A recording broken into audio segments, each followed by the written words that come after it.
Hi, it's Ryan from Knights Around a Table, and this is Scythe, an economic area control farming war game for 1 to 5 players.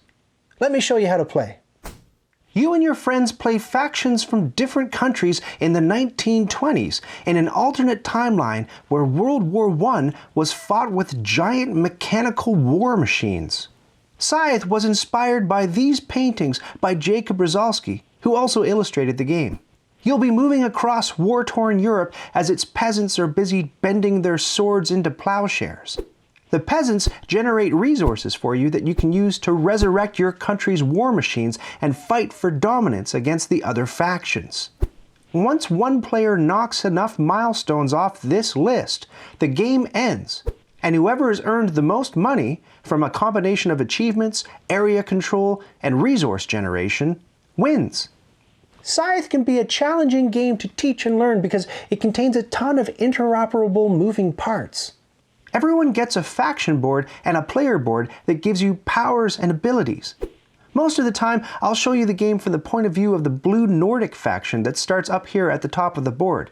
But keep in mind that quantities and costs and the order of actions can change depending on the faction you play and the player board you're randomly dealt at the start of the game. You have 3 different units you can control in Scythe.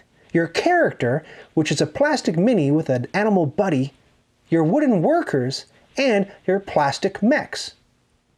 You start the game with your character on your faction's home base and 2 workers, 1 on each of the adjacent territories. But your mechs are all still wrecked after the Great War, and you'll have to acquire them later on. You can also recruit more workers, or build 4 different structures that give you various perks. A territory is a hexagonal section of land that you or your opponents can control. So these are territories, but your home base is not. You can't move into anyone's home base, including your own, and no one can move into your home base. Generally, home base is where your units get bounced to whenever they lose fights. You control a territory when 1 or more of your units is on the hex. The exception is your structures. You control a territory when your structure is on it, but if any opponent's living, breathing units is there, the opponent controls the territory. Until their flesh and blood unit goes away, and then you control the territory with your structure again. Your player board is split into 4 different sections. On your turn, you have to place this pawn on one of those 4 sections, and it has to be a different section than your last turn. The 4 sections all have a top row action and a bottom row action. You can do the top row thing, or the bottom row thing, or both. But if you do both, the top row thing comes first. The game is designed so that you can take a bottom row action while play continues on clockwise to the next player, to minimize downtime while you figure out what you want to do. Whenever you see a red box, it means you pay. A green box means you get. Some boxes are covered up with these cubes. We'll talk about them later. Another concept in Scythe is that you can always take less than what you're owed. So if something says you get 2 coins, that means you can take up to 2 coins. There are situations where taking less than your due is advantageous. So let's take a look at the 4 sections on your player board to find out what you can do on your turn. When we're finished doing that, we'll know enough about the game to figure out how to score points to win. Move. By placing your pawn on the move section of your board, you can take this top row action to move up to 2 different units belonging to your faction, 1 space each. Units can move to adjacent hexes. So, for example, you could move your character here and your worker here. But you couldn't move 1 unit twice. You also can't move your units across rivers or onto lakes. But wait, you say, my entire starting area is surrounded by lakes and rivers. Well, yeah, that's the idea. Every faction is isolated that way. The game gives you a little bit of time to build up your faction before you start getting all up in each other's business. These tunnels are like warp zones. If your unit is on one, you can use a move action to blip out to any other tunnel territory. Eventually, the territories will start piling up with different resources. Any unit can carry any number of resources from territory to territory. What's more, mechs can carry any number of workers from hex to hex. So on a move action, you could move this mech, which carries these workers, and then for your second movement, move this worker onto a further hex. Or move this worker onto this hex, and then hitch your ride on this mech, which moves over here. You can pick up and drop off any number of resources, or in the case of a mech, workers, during a move action. Your two plastic units, your character and your mechs, have to stop moving when they move into a territory with enemy units on it. If the hex only has workers on it, those workers run away back to their home base, leaving behind any resources that might have been on the hex. There's a track on the side of the board that charts your popularity with the people. For every worker you scare away like this, you lose 1 popularity. Your cowardly workers can't move into any territory controlled by any of your opponent's units. But they can move into territories controlled by structures. If your fighty plastic units move into enemy-occupied territory, and there are 1 or more other fighty plastic units present, they have to stop moving, and combat will commence after you've completed all of your move actions. We'll talk about combat a little later. If your character, specifically, moves into a territory with one of these encounter tokens, its movement stops, and you resolve the encounter. We'll look at encounters in a bit. There's no limit to the number of units and stuff that can be on a viable hex. If you don't want to move when you take this action, you can alternately gain this many coins. Produce. When you place your pawn here to produce, you have to pay any of the uncovered costs listed here. At the beginning of the game, all of your unrecruited workers are blocking these costs, so you don't have to pay anything. But Scythe is a game with peekaboo powers, which means that as you start recruiting more workers from the left to the right, you uncover these cost spaces, so this action gets progressively more expensive. I guess that's more of a peekaboo pain in the butt. You get to produce resources on this many hexes that have workers on them. Pick up to 2 territories with your workers on them and produce as many goods as there are workers. Farms make food, forests make wood, mountains make metal, tundra makes oil, and villages make other workers. So you can produce here and here for 3 food and 1 worker. Or here and here for 1 wood and 1 wood. The resources go on the board, not in your supply, because if your opponents manage to muscle their way into those hexes, they control those resources. Trade. Sometimes you don't have access to certain territories to produce the stuff you want, so you'll place your pawn here to take the trade action. You pay 1 coin to get 2 of any resource: wood, food, oil, or metal, either both the same or both different, and put them on a single territory where you have at least 1 worker. Or you can go up 1 tick on the popularity track. Bolster. If you put your pawn here, you can pay 1 coin to bolster your troops. There's a power track down here, and you move your token up 2 spaces. Alternately, you can draw 1 of these combat cards from this deck. Those are all the top row actions. Before we go over the bottom row actions, we should take a look at how combat works. Combat. When 1 or more plastic units enters a territory controlled by 1 or more enemy plastic units, it's fight time. Both players involved in the battle take 1 of these wheels. First, you secretly choose the number of power points you're going to spend. Your power points are on this track, and 7 is circled to remind you that that's the max number of power points you can select from the wheel.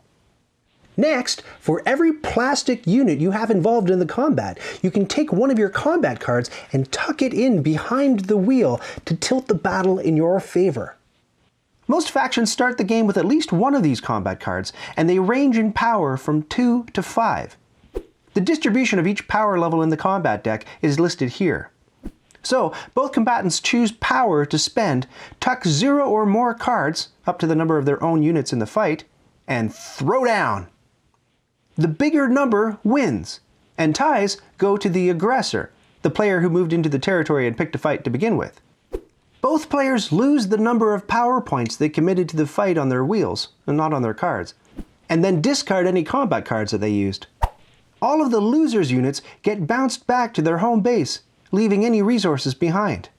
If you're the aggressor and you scare away any workers, you lose 1 popularity point per frightened worker. If you're the defender and you successfully repel some workers who snuck into the fight while riding on a mech, you don't lose popularity. As a concession, if the loser contributed at least 1 point of power to the fight, either on the dial or through combat cards, he or she draws a new combat card. Bottom row actions. Now we've seen how combat works, and we've seen all 4 of the top row actions. Remember, you can alternatively or additionally take one of the bottom row actions in one of the 4 sections where you've placed your pawn. All of these bottom row actions cost resources, oil, metal, wood, or food, and the costs differ by player board. You can cash in any resources on territories that you control with 1 or more of your units or your structures. But remember that an opponent controls a territory he or she occupies if it only has one of your structures on it. So, you can spend these resources, or these ones, but not these ones, because you don't control the territory. And not these ones, because these resources are now the Saxony faction's to spend. Unless Saxony leaves without taking them, then they're yours again. For now. Upgrade. This bottom row action lets you upgrade. Pay this many barrels of oil to move any one of the 6 cubes from here to any one of the recessed red spaces down here. By doing this, you're increasing the benefit of a top row action and decreasing the cost of a bottom row action. Peekaboo powers. So, if you move this cube from here down to here, your bolster action now gets you 3 power on the power track. And this bottom row action costs 2 food instead of 3. You also get some money for upgrading. Build. This bottom row action lets you pay a certain amount of wood to build one of your 4 structures. They are the monument, the mill, the mine, and the armory. You place the structure on any territory you control, as long as you have at least 1 worker on it. I guess the workers are in charge of construction. Once again, it's peekaboo powers. You uncover new top row perks as you pull these structures off your board. If you build your monument, you gain a point on the popularity track every time you take the bolster action. Building your armory gets you a point on the power track whenever you trade. Wherever you plunk your mill, it will generate a bonus resource on its hex, whether or not you have a worker present, over and above whatever you get during a regular produce action. The mine is your own personal tunnel. You, and only you, can travel through it to any of the other tunnel territories on the board. Each territory can only have 1 structure on it, only one of yours or anyone else's. Deploy. Taking this bottom row action enables you to pay a certain amount of metal to resurrect one of your mechs from the Great War. You have 4 dormant mechs that you can recommission, and each one covers up a different peekaboo power. Place the mech on any territory you control with a worker on it. Again, I guess the idea is that the worker is constructing the mech. And take the money bonus on the board. Any power you uncover is now usable by all your plastic units, your character, and all your mechs. All of the powers are mostly the same for all 5 factions, but there are a few key differences. Grab a snack, get comfy, and we'll rip through and see what each one of these powers does.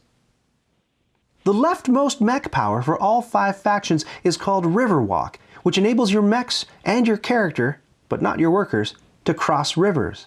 The format is the same for all factions, but the details differ. Your plastic unit can move from any territory to either one of the 2 depicted territories. So the Nordic faction, for example, can cross a river from any territory into either a forest or a mountain. On the rightmost side, the same power for all factions is Speed.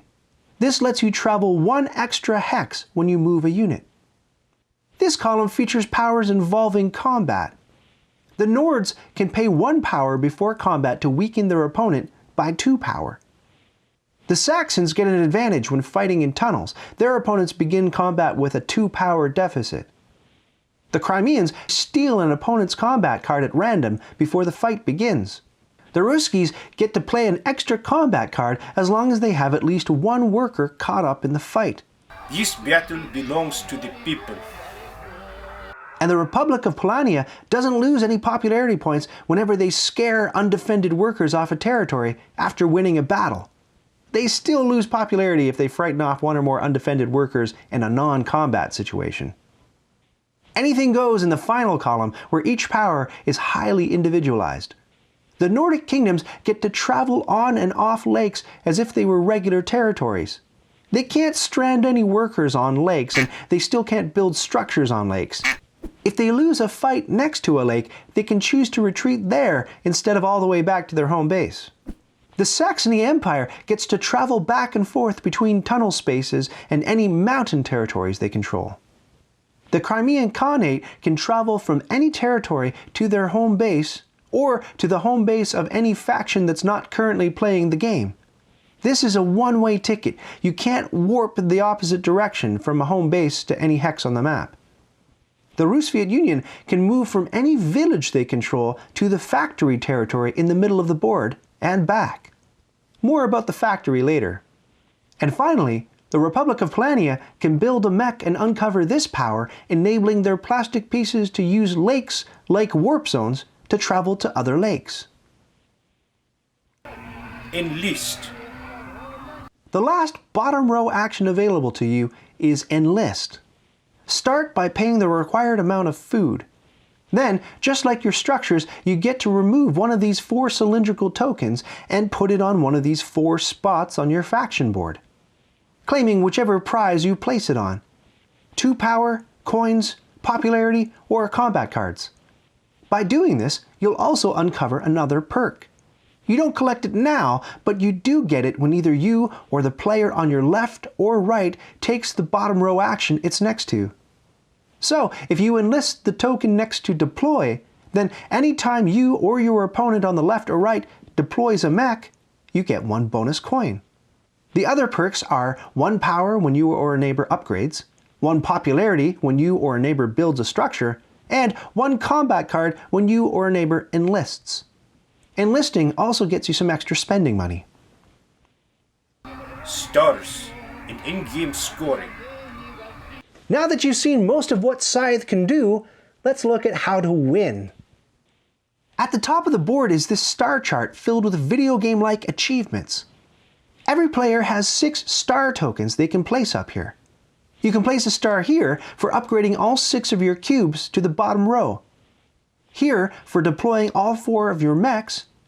Here for building all 4 of your structures. Here for enlisting all 4 of your cylindrical recruits. Here for producing all of your workers. Here for completing 1 of your objectives. Every player begins the game with 2 random secret objective cards, and if you complete 1 before or after taking a top or bottom row action on your turn, you flip it over and place a star. And you can only earn a star for completing 1 of your 2 objectives. You can place a star here when you win a fight, and another star here when you win another fight. But 2 fights is the limit for placing stars. You can keep fighting if you want, but extra wins won't earn you extra stars. You can place a star here or here if you max out on popularity or power, and your star stays there even if your levels drop later in the game. When a player places his or her 6th star, the game ends. Now, popularity is a special metric because it multiplies the value of the stars that you place. At the end of the game, if your popularity token is in this bracket, each of your stars are worth 3 coins. 4 coins anywhere along here, and 5 coins per star in the top bracket. These brackets also award increasing numbers of coins at the end of the game for each territory you control, and for each pair of resources piled up on those territories, rounded down. Each game has a random scorecard that gives you extra points for building your structures next to things, like tunnels or lakes. So, the Nordic player will score 6 extra coins if this card was dealt to the board for this game. Tiebreakers are, in this order: number of workers, mechs, and structures, power, popularity, controlled resource tokens, controlled territories, stars placed. That's almost Scythe in its entirety. There are just a few more things to know and you'll be ready to play. Encounters. I mentioned earlier that when your character moves into a territory with one of these encounter tokens on it, your character's movement stops. Next, once all other movement is finished, you remove the token from the board and draw an encounter card. Each card gives you a multiple choice action you can take. Most of the time, you're playing with or helping the locals, and they'll give you a better exchange rate on stuff that you can't achieve anywhere else. The third option is usually some jerk move that's high cost, high reward. Remember, only your character can have encounters, not your mechs or your workers. Any resources you earn from encounters go on the hex where you encountered the encounter. The factory. In the dead center of the board is the factory, which used to produce mechs in the Great War. If you arrive there with your character, and it has to be your character, you get to fish through this randomly dealt deck of player count +1 factory cards. You pick one and then place it next to your player board, where it becomes an extra action space where you can play your pawn. The top row actions are really good, and the bottom row action always lets you move 1 unit 2 hexes, or 3 hexes if you've unlocked the speed ability by deploying the appropriate mech. With this extra slot, you can potentially move units every turn instead of every other turn, since you always have to put your pawn on a different section each turn. You only get 1 factory card for visiting the factory, and if you're the first one there, you get your pick of the deck, which dwindles as more and more players take cards. You can build a structure on the factory territory, and at the end of the game, the factory is worth 3 territories to whoever controls it for scoring purposes. Faction abilities. The last thing we'll go over are the different special abilities each faction has. Nordic workers can swim across rivers. The Saxony aren't limited to 2 combats or 1 objective card when placing stars. They can complete both of their objectives for stars and place a star for every fight they win. The Crimean Khanate can spend 1 combat card once per turn as if it were any of the 4 resources. The Rusviet Union doesn't have to choose a different player board section every turn. They can place their pawn on the same section multiple turns in a row. And the Republic of Plania can take 2 multiple choice options during an encounter, instead of just 1. Setup. It's possible to play Scythe solo, but playing against the robot opponent is complicated enough to warrant its own video. To set up for a multiplayer human game, place the board on the table non-gigantic side up. You can order a board expansion from the publisher if you want the game to be huge by using the flip side. But nuts to that. I've got a little house and a little table, and I won't be mocked for it. Jamie Stegmaier. Next, shuffle the different decks of cards and place the combat cards here, the encounter cards down here, the objective cards here, and player count +1 factory cards over here. Put the money and resources nearby. Deal out 1 structure bonus card at random. Anywhere you see these encounter symbols, place an encounter token. Deal 1 faction board and 1 player board to each player at random, and then rejig your seating arrangement so that everyone is seated near their home base. Grab your player pieces and put your character on your home base and 2 workers on the hexes adjacent to your home base. Everything else goes on your 2 boards: your mechs, your cubes, your structures, your workers, and your recruits. Your pawn goes nearby. Your faction board gives you your starting power and a number of combat cards to draw. Your player board tells you how many objective cards to draw, where your popularity should start, and how much money you begin the game with. The player who was dealt the lowest numbered player board goes first, and play continues clockwise.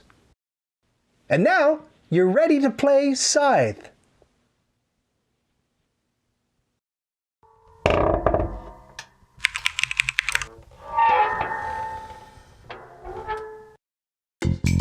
Did you just watch that whole thing? Oh, hey, to 100% this video, click the badge to subscribe and then click the bell to get notifications when I've got new stuff.